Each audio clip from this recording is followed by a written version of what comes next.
grâce de Jésus, notre Seigneur et Sauveur, soit avec vous. Vous qui avez la soif d'avoir les dons du Saint-Esprit, que Dieu vous les accorde en abondance pour l'édification de l'Église corps de Christ.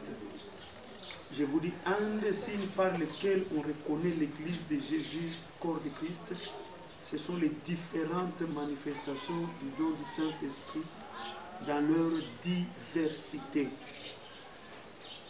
Si ces choses ne sont pas présentes au milieu de nous, donc il y a un problème à résoudre. Je parle de l'un des signes. Je ne dis pas que ça constitue le seul signe, un des signes par lequel on reconnaît que cette assemblée est conduite par le Saint-Esprit. Ce sont les différentes manifestations du don du Saint-Esprit dans leur diversité. Nous parlons de la valeur de la Bible. Nous sommes au premier chapitre. Ce sont les définitions de la Bible. On est arrivé à la 6e définition sur laquelle on revient pendant quelques minutes avant de passer à la 7e définition. Nous avons dit que c'est l'ensemble de toutes les prédications et tout enseignement nécessaire est suffisant pour l'affermissement de l'enfant de Dieu et l'édification de l'Église. Dans la Bible, nous avons déjà des prédications, mais bien aimé, toute prédication attirante qu'elle soit, si elle a une autre source à part la Bible, ça constitue du poison pour le peuple de Dieu. Et tu veux commenter la Bible elle-même contient des versets, contient des éléments pour expliquer tous les autres thèmes de la Bible. Il y a ceux-là qui se disent, l'apôtre Paul a dit, la nature elle-même ne vous enseigne d'elle pas. Et ils sont en train de ne prendre que les éléments de la nature pour expliquer les versets de la Bible. Faites attention, vous pouvez vous retrouver un scientifique prédicateur au lieu d'être un prédicateur de l'Évangile. Analysez d'abord les prédications de la Bible, surtout la première prédication donnée le jour de la Pentecôte, après l'effusion du Saint-Esprit. Cette prédication-là était commentée par les Saintes Écritures du début jusqu'à la fin, dont l'apôtre Pierre ne faisait que la combinaison des versets, des pensées qu'il avait entendues du Seigneur Jésus-Christ et des versets et des chapitres de l'Ancien Testament jusqu'à la fin de la prédication. Analysez les enseignements de l'apôtre Paul. En 99%, c'était des enseignements commentés par les Saintes Écritures. Prenez même la vision de l'Apocalypse. Quand l'ange communiquait cette vision, vous verrez que l'ange est en train de communiquer la vision avec les versets de la Bible. Donc la Bible contient tout ce qu'il faut pour commenter la Bible. Donc faites attention, même si vous êtes un prédicateur, n'utilisez pas trop les éléments extérieurs pour commenter l'évangile. Là, vous ne saurez pas maîtriser. C'est un domaine qu'on ne maîtrise pas, c'est vraiment un terrain glissant. Si chaque fois tu dois utiliser les éléments des cours que tu as suivis à l'économie, à la médecine, à l'université, pour commenter la Bible, faites très attention. Peut-être un élément peut surgir, un témoignage peut surgir, mais utilisez à 90% les versets bibliques, les éléments bibliques, les histoires de la Bible, pour commenter les thèmes que vous tirez de la Bible. Dans l'émission précédente, nous avons un peu parlé de thèmes. Écoutez, ne créez pas de thèmes. Soyez simple, très simple. Si vous ne savez pas formuler les thèmes, prenez même les thèmes bibliques simples. Sanctification, la foi, le tabernacle, l'entrée au ciel, le paradis, le Saint-Esprit, l'évangile.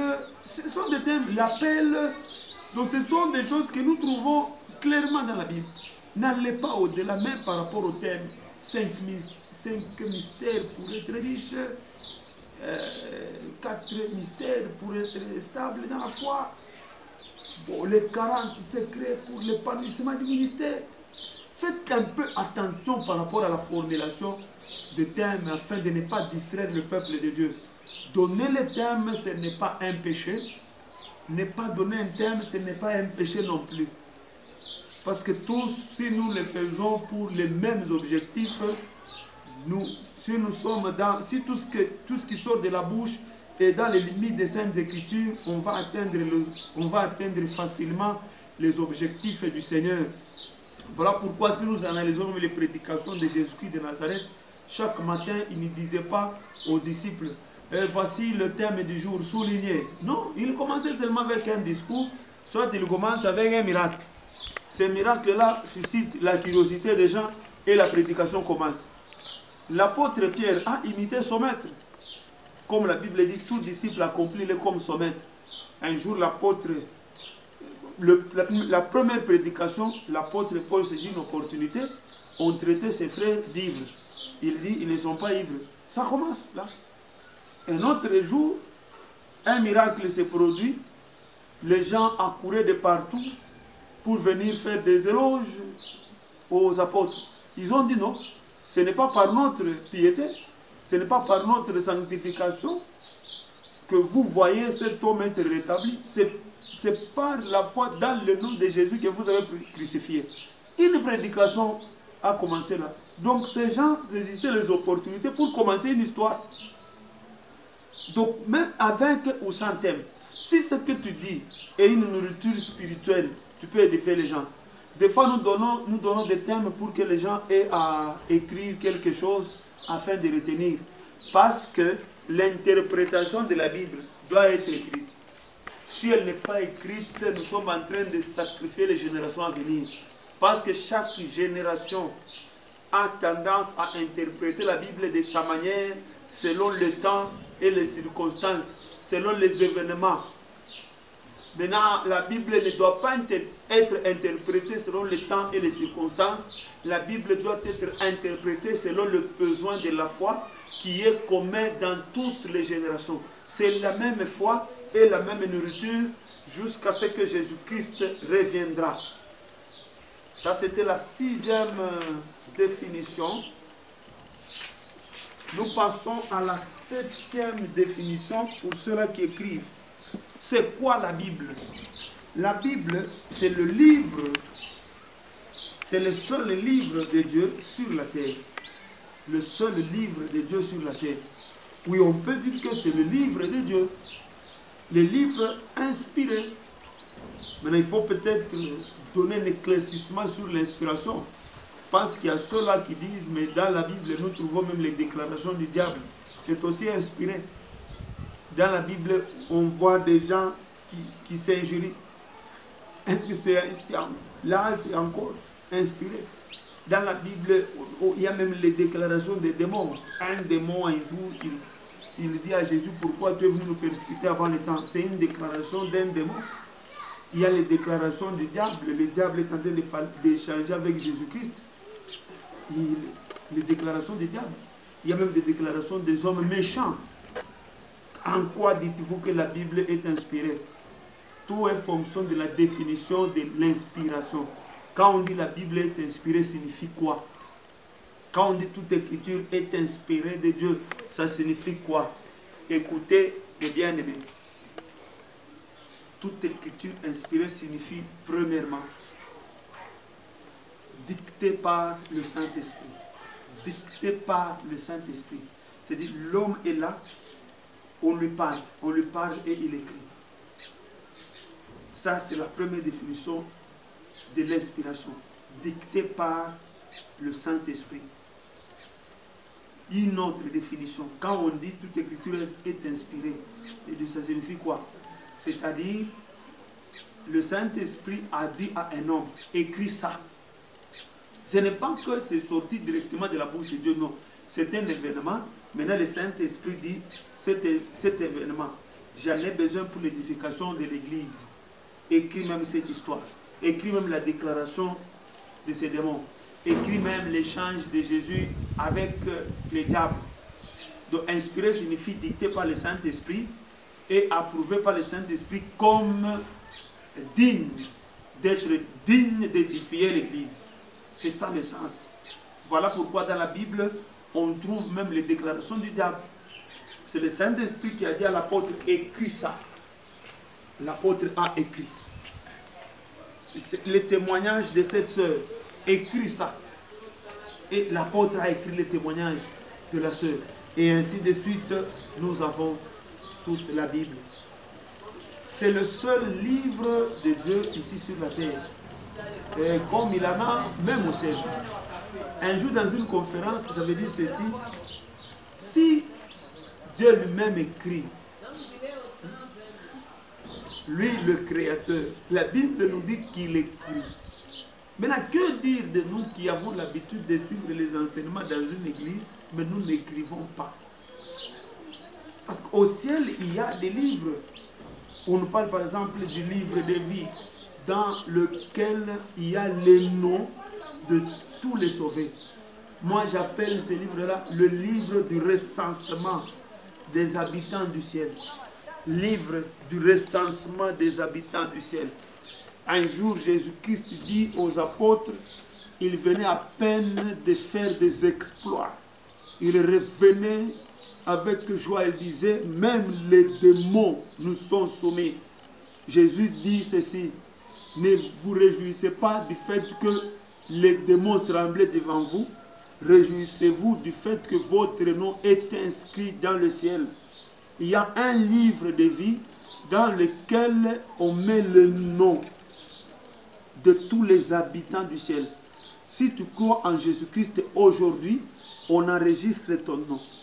Comme on le fait dans chaque pays organisé, après la naissance, on doit enregistrer le nom de l'enfant à la commune, à la mairie, ainsi de suite. Pour qu'on reconnaisse que ça, c'est un Congolais, il est né quelque part. Ça, c'est un Zambien, l'autre là, c'est un Français. On écrit son nom quelque part. Là, c'est le livre de vie. Ça se trouve au ciel. Où il y a des gens qui se posent des questions. Est-ce possible que ton nom soit effacé? Ou de la même manière qu'on peut effacer le nom de quelqu'un ici après sa mort, on n'a plus besoin de lui parce qu'il a une seule adresse, c'est le cimetière. Même au ciel, c'est possible qu'on efface ton nom. Je suis en train de t'informer si tu n'es pas au courant. C'est possible que tu cesses d'être un habitant du ciel. C'est possible. Parce qu'on parle de l'entrée au ciel qui est conditionnée par certaines choses. L'entrée dans la foi n'a pas de conditions à part la foi en Jésus. Mais l'entrée au ciel écrit.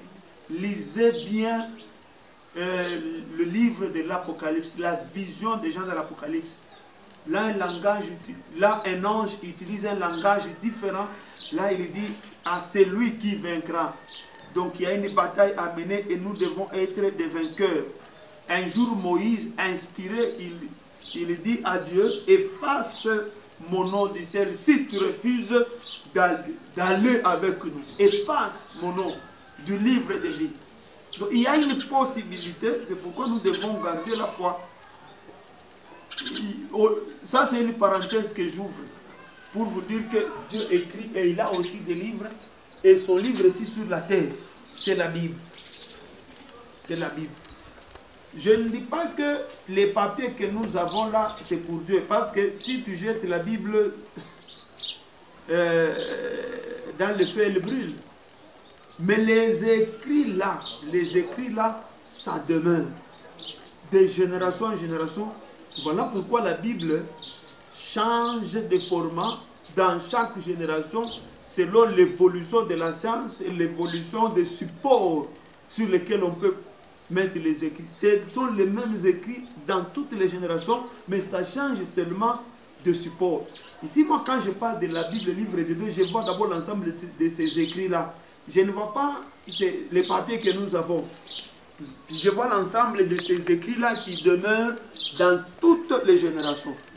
Un autre livre au ciel, la Bible parle du livre des destins. Donc, tout homme qui naît ici sur la terre, au ciel, il y a un livre où tout est écrit, le jour de sa naissance jusqu'au jour de sa mort. En dehors de ça, il y a le livre des souvenirs. là, c'est ce que l'homme accomplit ici sur la terre. C'est écrit quelque part. C'est en fonction de ça que nous aurons même des récompenses au ciel. C'est en fonction de ça. Il est écrit dans la Bible que Dieu n'est pas injuste pour oublier les bienfaits sur tout ce que nous faisons au sein. Alors, il y a un livre de souvenirs. Un livre de souvenirs. C'est très très important. Il y a des livres au ciel. Comme on ne parlait pas des livres du ciel, c'était juste une parenthèse, nous retournons à la Bible. La Bible, c'est quoi?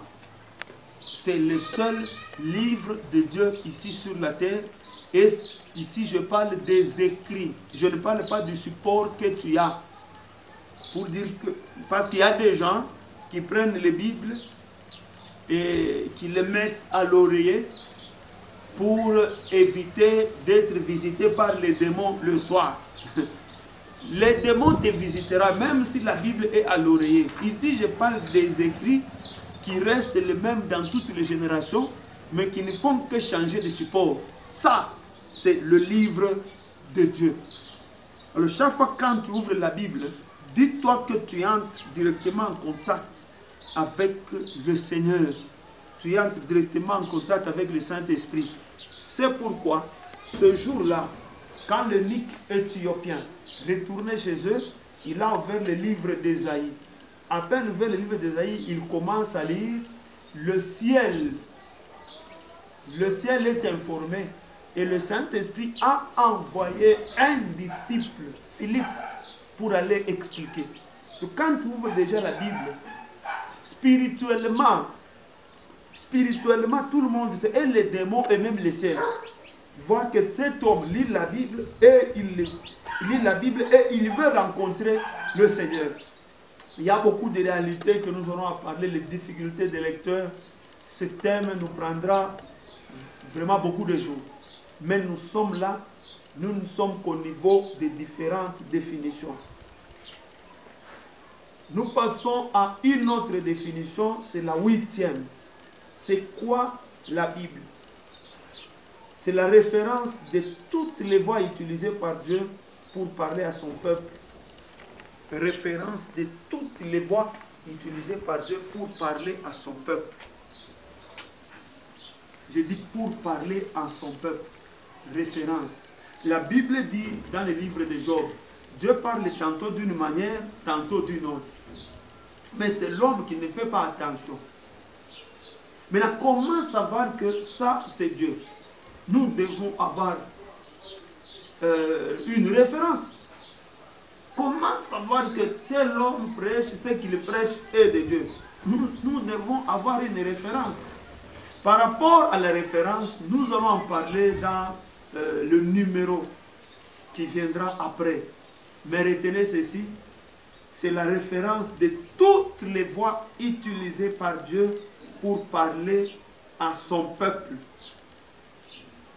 Car tout ce que Dieu nous parle, par les visions, le songe, voix audible, voix intérieure, et doit être soutenu par le Sainte Écriture.